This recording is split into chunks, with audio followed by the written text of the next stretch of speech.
এই যে তোমাকে বাজার থেকে যা যা আনতে বলেছি সব মনে আছে তো? মনে থাকবে কি থাকবে না জানি না, তাই আমি কাগজে একটা ফর্দ বানিয়ে নিয়েছি। গোপাল দাদা,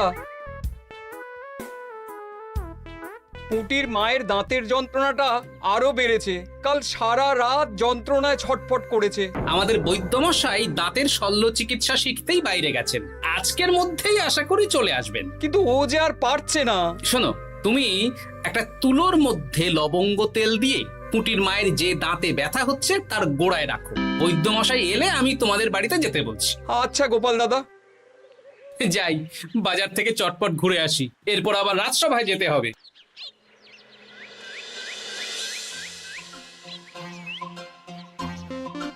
উফ, কি গরম রে বাবা, ছাতা নিয়ে বেরোলে ভালো হতো। এই তো সামনে আখের রস বিক্রি হচ্ছে, একটু আখের রস খাই, শরীরটা বেশ চাঙ্গা লাগবে। ভাই, আখের রস কত করে দিচ্ছ? 1 ভাঁড় 10 আনা গোপাল দাদা। দাও দেখি 1 ভাঁড়। আরে, এই যন্ত্রটা কিন্তু দারুণ। ওই আমাদের রাজ্যের বিজ্ঞানী মশাইয়ের অবদান।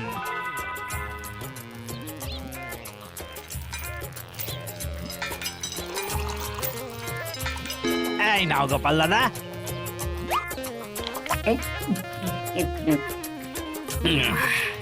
আহ, শান্তি।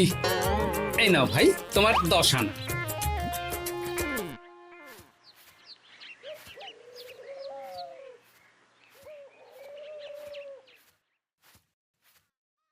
কি রাজবৈদ্য, এই ফিরছ নাকি? হ্যাঁ, এতদিন আমি দাঁতের চিকিৎসার ব্যাপারে তেমন কিছুই জানতাম না, এবার সব শিখে এসেছি। ভালোই করেছো, তুমি একেবারে প্রথম রোগীকে দেখে তারপর রাজসভায় এসো। প্রথম রোগী? পুটির মা গো, কালকে সারা রাত যন্ত্রণায় ঘুমোতে পারেনি। আরে আর বলো না, কদিন আগেই পুঁটির মাকে নিয়ে পুঁটির বাবা আমাদের বাড়িতে এসেছিল। দেখলাম ওই বাড়ির দাঁতে বিস্তর সমস্যা। সেই জন্যে দাঁতের শল্য চিকিৎসা শিখতে চলে গেলে? ঠিক তাই, আমি ব্যথা কমার পথ্য দিয়ে এসেছিলাম। দেখি এবার দাঁতটা তুলেই দিতে হবে। তাহলে তুমিও পুটিদের বাড়িতে যাও, আমি বাড়িতে থলে রেখে আসছি। আজ না হয় দুজনে একটু দেরি করেই রাজসভায় যাব। বেশ বেশ।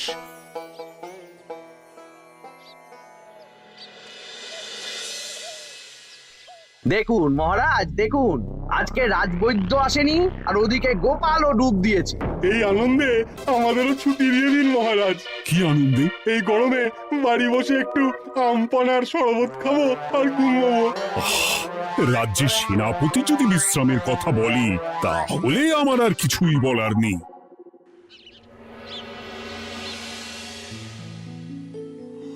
এই তো দাঁতটা পুরো পোকায় খেয়ে নিয়েছিল। এখন দুদিন কোনো কথা বলা যাবে না, শুধু জল বা তরল জাতীয় খাবার খাবে।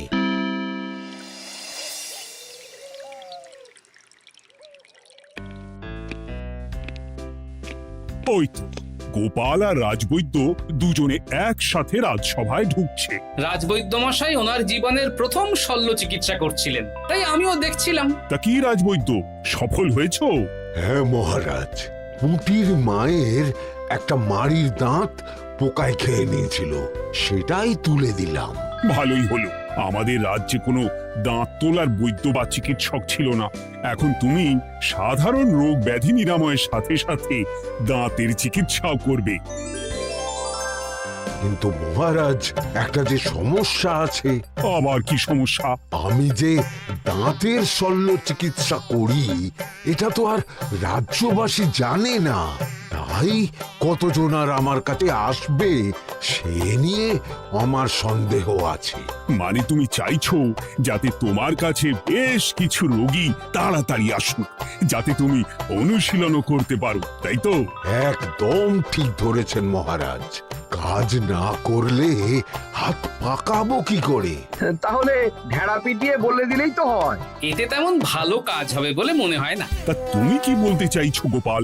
প্রচার হবে, কিন্তু একটু অন্যভাবে। কিভাবে? আজ বিকেলে আমি রাজবৈদ্যর হয়ে প্রচার করব, শুনে নেবেন। বেশ। শুনুন শুনুন শুনুন, আমাদের কৃষ্ণনগরের রাজবৈদ্য এখন দাঁতের শল্য চিকিৎসাও করছেন। যারা যারা আমাদের রাজবৈদ্যের কাছে দাঁত তোলাবেন তাদের দাঁত তোলার পরে দুদিন কোনো শত্রু থাকবে না। চিকিৎসার সময় সকাল 7টা থেকে সকাল 10টা পর্যন্ত।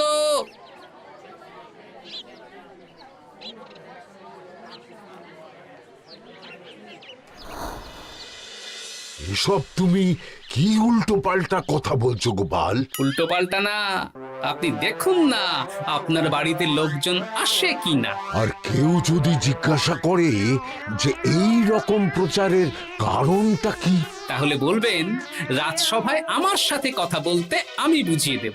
বেশ।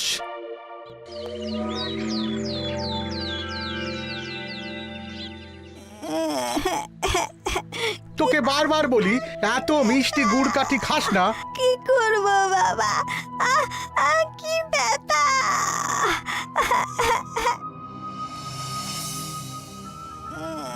বাড়ি আছেন নাকি বৈদ্য মশাই?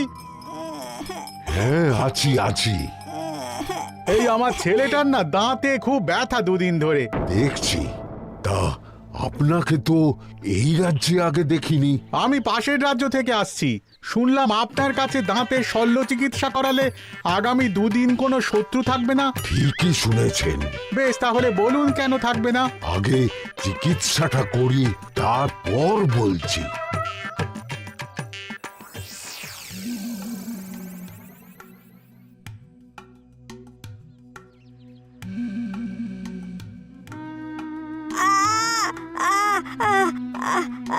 আর চিন্তা নেই, এখন দুদিন কোনো কথা বলা যাবে না। এবার তো বলুন আমার ছেলের আগামী দুদিন কোনো শত্রু থাকবে না কেন? আজকে রাজসভায় চলে আসুন, ওখানে গোপাল এই প্রশ্নের উত্তরটা দিয়ে দেবেন। তা বৈদ্য, তোমার কাছে আজকে কেউ এসেছে? সকাল সকাল দাঁত তুলে এলাম মহারাজ। বাবা, একদিনের প্রচারই এই ব্যাপার? মহারাজ, মহারাজ, বাইরে কয়েকজন অপেক্ষা করছে, তারা গোপাল দাদার থেকে কিছু জানতে চায়। তাদের ভিতরে আসতে বলো।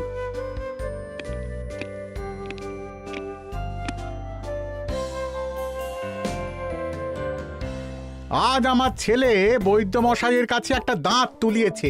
আমি জানতে চাই প্রচার অনুযায়ী আমার ছেলের নাকি আগামী দুদিন কোনো শত্রু থাকবে না, সেটা কেন বলা হয়েছে? বলতে পারি, কিন্তু কথা দিতে হবে। এই কারণটা বাইরে আর কাউকে বলা যাবে না। বেশ, বলবো না। বাংলায় একটা প্রবাদ আছে, বোবার শত্রু নেই। মানুষ সাধারণত কথার বিনিময়ে মতবিরোধ, বিবাদ বা শত্রুতা করে। যে ব্যক্তি কথা বলতে পারে না, তাই তার সঙ্গে কথা বলে মতবিরোধ হওয়ার কোনো সুযোগই নেই। মানে যার যার দাঁত তোলা হবে তারা তো আগামী দুদিন কথা বলতে পারবে না। আর কথা না বললে কোনো বিবাদ হওয়ার ব্যাপার নেই। আর বিবাদ না হলে কারো সাথে শত্রুতাও হবে না। কি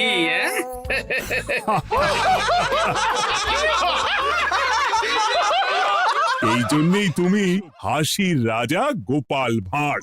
কে তোমার কথা শুনতে যাবে? একদিন না হয় প্রচারের চমকে এলো, এরপর কিভাবে আসবে শুনি? এরপর রাজবৈদ্যের সুনামেই লোকজন ছুটে ছুটে আসবে। বাহ বাহ বাহ, তোমার কত জ্ঞান! মহারাজ, এই কথা শুনে আমার মাথাতেও একটা বুদ্ধি এলো। অল্প পুঁজিতে শুধু প্রচারের জোরে এত রোজগার করব না, গোপাল হাঁ করে দেখবে। নিশ্চয়ই কোনো লোক ঠকানোর কথা ভাবছেন। মোটেই না। আচ্ছা, আগামী 3 দিন ব্যাপী মেলা হবে, সেখানেই তোমরা দুজনে তাহলে ব্যবসা করো। বেশ, করব।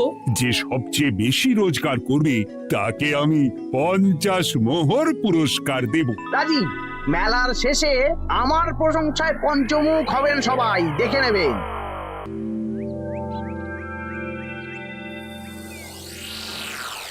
খুব তো বড় মুখ করে বলে এলেন যে ব্যবসা করবেন মেলার মাঠে।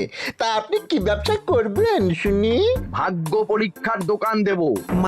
মানে আমি বিভিন্ন মেলায় দেখেছি যে একটা দোকানে নিচের দিকে হেলানো অবস্থায় একটা পাতলা কাঠের পাটাতন থাকে। সেই পাটাতনের উপরে 1 থেকে 6 অবধি সংখ্যা লেখা থাকে, তাই তো? হ্যাঁ, যারা মেলায় ভাগ্য পরীক্ষা করতে আসবে তাদের ফাঁপা লোহার 6টা বল দেয়া হবে। যদি ওই 6টা বলই 6 নম্বর লেখা খোপের মধ্যে ঢোকাতে পারে তাহলে প্রথম পুরস্কার পাবে। আমিও ওটারই দোকান দেব, কিন্তু শুধুমাত্র একটাই পুরস্কার থাকবে। 6টা বল 6 নম্বর খোপের মধ্যে ফেলে কেউ যদি 36 করতে পারে তাহলে সে পাবে 100 মোহর উপহার। আরে খেলার জন্য কত মোহর লাগবে? 1 মোহর। আপনি কিন্তু জেনে বুঝে বিপদ ডেকে আনছেন। একজন কেউ ফেলে দিলেই আপনার হাত থেকে 100 মোহর ফসকে যাবে। আরে মেলার ভিড়ে যদি আপনি পুরস্কার না দেন তাহলে জনতার একটা মারও ফসকাবে না। আরে সেই জন্যই তো তোদের পোষা। তোদের মধ্যে যে কোনো একজন ওই কাঠের পাটাতনের নিচে লুকিয়ে থাকবি। যখনই দেখবো কেউ 36 করে ফেলছে আমি গলা ঠাকরাবো আর তোরা কাঠের পাটাতনটা হালকা করে নিচ থেকে নাড়িয়ে দিবি। এটা তো দারুণ বুদ্ধি। কি বলছো গোপাল, তুমি আখের রসের দোকান দেবে? হ্যাঁ, এই গরমে আখের রসের বেশ চাহিদা। তোমার বানানো ওই যন্ত্রের চাকা ঘোরাবো আর আমার ভাগ্যের চাকা ঘুরবে। সে ঠিক আছে, আমার কয়েকটা যন্ত্র বানানোই আছে। তুমি না হয় মেলায় ব্যবহার করো 3 দিন। ব্যাস, আর চিন্তা নেই। এবার শুধু জমিয়ে আখের রস বিক্রি করব, সাথে বিভিন্ন মশলা, বরফ আর পাতিলেবুর রস দেব।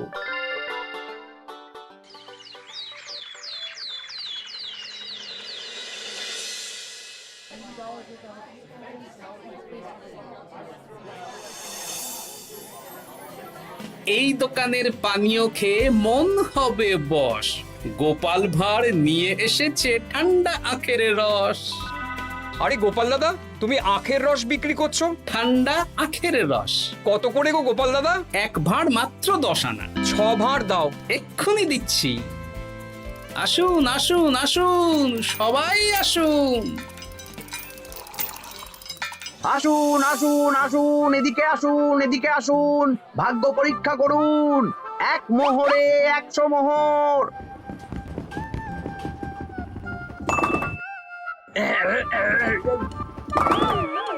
ভাগ্য পরীক্ষা করুন। মন্ত্রী মশাই বলেন কি 1 মোহরে 100? তুমিও ভাগ্য পরীক্ষা করাবে নাকি? একবার বাজিয়ে দেখতে দোষ কি? দাও, আখের রস খেয়ে বরং চলে যাই। এই তো হয়ে এসেছে। এই নাও, ধরো।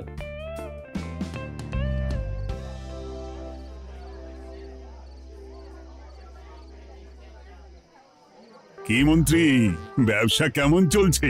ভালোই।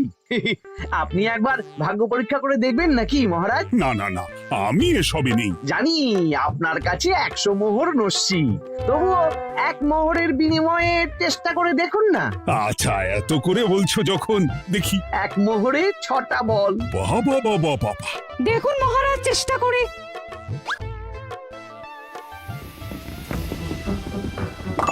এই তো একটা 6 পড়েছে। আবার চেষ্টা করুন। জয় মা জয় মা। আবার 6। সাবাস। দেখুন হয়ে যেতে পারে, আর তো মাত্র 4টে বাকি। দেখি তৃতীয়টা। আরে পাস, আবার 6। নিন, খেলুন। এই যা, হলো না। আরেকবার প্রথম থেকে চেষ্টা করবেন নাকি মহারাজ?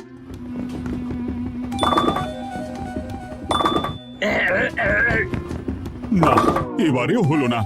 2 মোহর জলে। অন্য সব জায়গায় বাকি সংখ্যাতেও পুরস্কার থাকে, আপনার এখানে নেই কেন? আমার এখানে ধামাকা পুরস্কার, তাই বাকি আর কিছু রাখিনি। 36 করতে পারলেই 100 মোহর। এই নাও মন্ত্রী, 2 মোহর।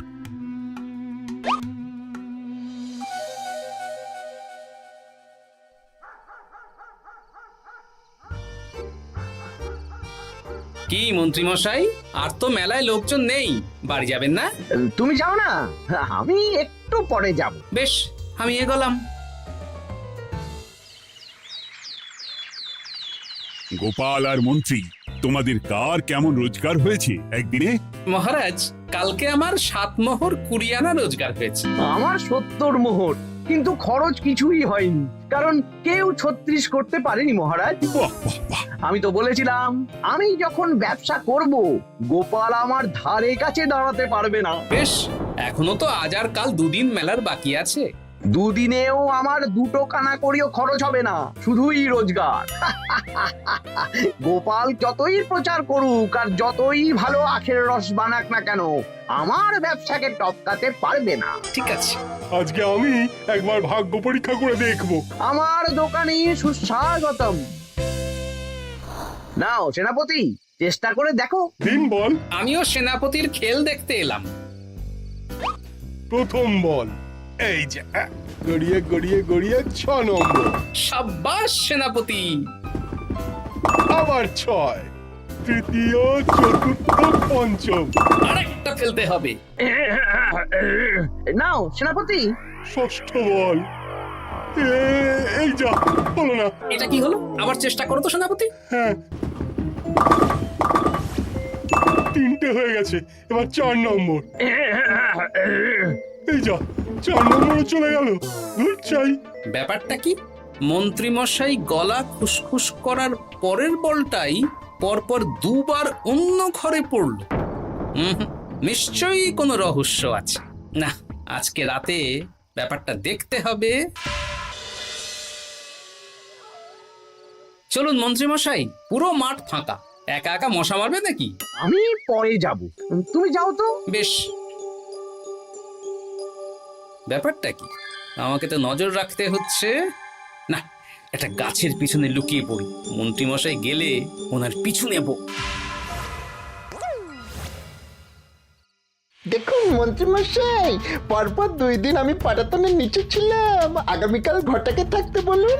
বেশ, তাই হবে। আর অত জোরে গলা খাঁকড়াবেন না, কেউ যদি সন্দেহ করে ব্যাপারটা বুঝে যায় মুশকিল হয়ে যাবে।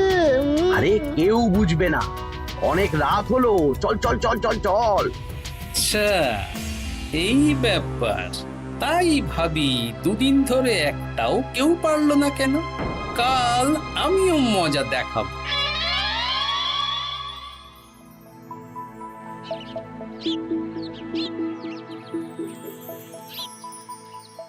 বাবা চলে এসেছেন দেখছি। এত চাহিদা না আমার এই ভাগ্য পরীক্ষার, তাই আগে আগে চলে এসেছি। মন্ত্রীমশাই, আপনাকে মহারাজ এক্ষুনি ডাকছেন। এখন কেন? সে তো জানি না, চলুন।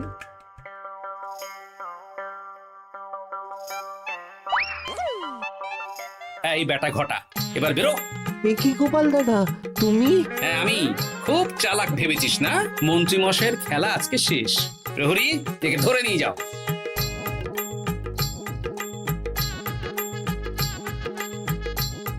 বিজ্ঞানী, তুমি তোমার চুম্বক নিয়ে এসেছো তো? হ্যাঁ, এবার 6 নম্বরের নিচে একটা টান টান করে সমান রেখা টানতে হবে, আগা থেকে গোড়া অবধি। তুমি তো সব সকালে বুঝিয়েই দিয়েছো, দাঁড়াও দাগটা টেনে নি। একদম 6 নম্বর খোপ অবধি যাচ্ছে, সেই অনুযায়ী টান টান করে দাগ টানো। টানছি, তুমি বাইরে নজর রাখো। নজর রাখছি। কাজ হয়ে গেছে, তুমি একবার অনুশীলন করে দেখে নাও। হ্যাঁ দেখছি। শুরু করো। শুরু করছি। একদম পাক্কা আছে। দূর, কেউ ডাকেনি, অকারণে সময় নষ্ট করলো। কতগুলো খদ্দের ফিরে গেছে কে জানে। কি হলো মন্ত্রী মশাই, এত রাগ কিসের? রাগ হবে না, ওরই বেটা আমার সাথে মজা করছিল। বেশ, অনেকজন খদ্দের ফিরে গেল, আমার কত ক্ষতি হয়ে গেল। আমি খেলে আপনার ক্ষতিপূরণ দিতে পারি। কি তুমি খেলবে? হ্যাঁ, ভাগ্য পরীক্ষা করতে দোষ কোথায়? ওই তো বেশ কয়েকজন সভাসদেরা আসছেন, সবার সামনেই খেলবো। তাহলে শুরু করি। হ্যাঁ, শুরু করো। এই বল যা, 6 নম্বরে যা। আরে বাস, গোপালের ফেলাপল তো গড়ালো না, সোজা 6 নম্বরে চলে গেল। এই দেখুন, আবার যাবে। বলকে আমি বলবো, বল কথা শুনবে। এই বল যা তো, 6 নম্বরে যা। আবার 6, আবার 6, আবার 6। কি এটা কি হচ্ছে? যা বল, এটাও 6 নম্বরে যা। আবার 6, 100 মোহর। হ্যাঁ এটা কি করে হলো? দিন মন্ত্রী মশাই, 100 মোহর দিন। ইয়ে না মানে মন্ত্রী দাও বলছি। আমি আবার খেলবো। 6 আবার 6। আবার 100 মোহর। আর নেই। এই ঘটা আর কি করছিসটা কি? ঘটা নেই মন্ত্রীমশাই, আমি আছি। আর আছে আমার চুম্বক। মানে মানে তোমার কারসাজি ধরা পড়ে গেছে মন্ত্রী। গোপাল আমাদের সব বলেছে। হ্যাঁ, আপনি যেমন ছলনা করে ভাগ্য পরীক্ষার ব্যবসা করছিলেন, তেমনি গোপালও ছলনা করে আপনার ব্যবসা উল্টে দিল। তাহলে শেষমেশ কে জিতলো? হাসির রাজা, জ্ঞানীর রাজা, রসিক রাজা গোপাল ভাঁড়। লোকের ভাগ্য পরীক্ষা করছিলাম আর আমারই দুর্ভাগ্য নেমে এলো।